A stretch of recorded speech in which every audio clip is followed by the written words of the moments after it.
Hello बच्चों, चलिए प्रश्न को देखते हैं। प्रश्न दिया गया है, बाह्य स्थानिक संरक्षण का उपयोग निम्न के संरक्षण में होता है। पहला विकल्प है सभी पादपों, दूसरा सभी जंतुओं, तीसरा संकटमयी जंतुओं और पादपों, और लास्ट में है ए व बी दोनों। तो सबसे पहले इस प्रश्न का हम देख लेते हैं मुख्य अवधारणा। मुख्य अवधारणा, तो यहाँ पर इस प्रश्न का जो मुख्य अवधारणा होगा वो क्या हो सकता है? जीवों का संरक्षण।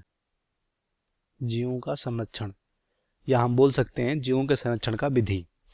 तो यहाँ पर जो जीवों का संरक्षण होता है वो मुख्य रूप से दो प्रकार का होता है। मतलब जीवों का जो संरक्षण होता है यहाँ पर दो प्रकार का होता है। पहला जो कि क्वेश्चन में बोला गया है, बाह्य स्थाने संरक्षण, ये पहला हो गया। और बात करें यहाँ पर दूसरा, तो दूसरा यहाँ पर जो होता है उसे बोलते हैं स्वास्थाने संरक्षण।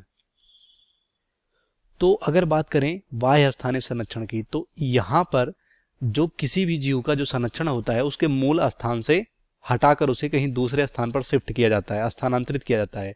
इस तरह के संरक्षण को हम बोलते हैं बाह्य स्थानीय संरक्षण। तो जैसे कि मूल स्थान, जीव को इसके मूल स्थान से हटाकर यहाँ पर कह सकते हैं दूसरे स्थान, या कोई प्राकृतिक यहाँ पर कह सकते हो कृत्रिम स्थान पर लाया जाता है, दूसरे स्थान पर ले जाया जाता है मूल स्थान से। उदाहरण की बात करें जैसे कि बाह्य स्थानीय संरक्षण में, जैसे कि जू, ये सब यहाँ पर बाह्य स्थानीय संरक्षण में आएंगे। और जो स्वास्थानीय संरक्षण होता है इसमें जो प्राकृतिक यहाँ पर बोल सकते हैं प्राकृतिक नेचुरल, या प्राकृतिक जो स्थान होता है, प्राकृतिक स्थान यानी मूल स्थान पर ही जीवों का संरक्षण होता है यहाँ पर, इसे हम बोलते हैं स्वास्थानीय संरक्षण। तो इसमें एग्जाम्पल की बात करें जैसे कि यहाँ पर जो राष्ट्रीय उद्यान होता है, ये सब यहाँ पर राष्ट्रीय उद्यान, इन सब में यहाँ पर इसके उदाहरण हो सकते हैं। तो यहाँ पर जो हमारा बाह्य स्थानीय संरक्षण होता है इसमें जो अधिकतर दुर्लभ और संकटमयी जो जातियां होती हैं उनमें यहाँ पर इनका संरक्षण होता है।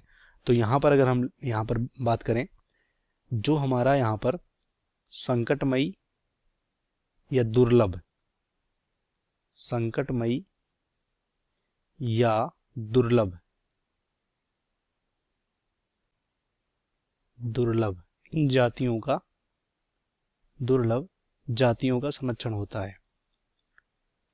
तो देखते हैं हमारा कौन सा विकल्प होगा। पहला सभी पादपों का, तो जातियों में यहाँ पर पादप भी हो सकते हैं और जंतु भी हो सकते हैं, तो ये भी गलत होगा।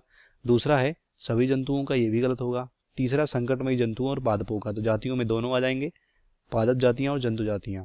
तो दुर्लभ और संकटमयी जातियों का संरक्षण होता है, तो ये राइट होगा। लास्ट में ए व बी दोनों, तो ये भी गलत हो जाएगा। इस प्रश्न का सही उत्तर होगा सी, बाकी सभी गलत हो जाएंगे। उम्मीद करते हैं आपको प्रश्न समझ में आया होगा। धन्यवाद।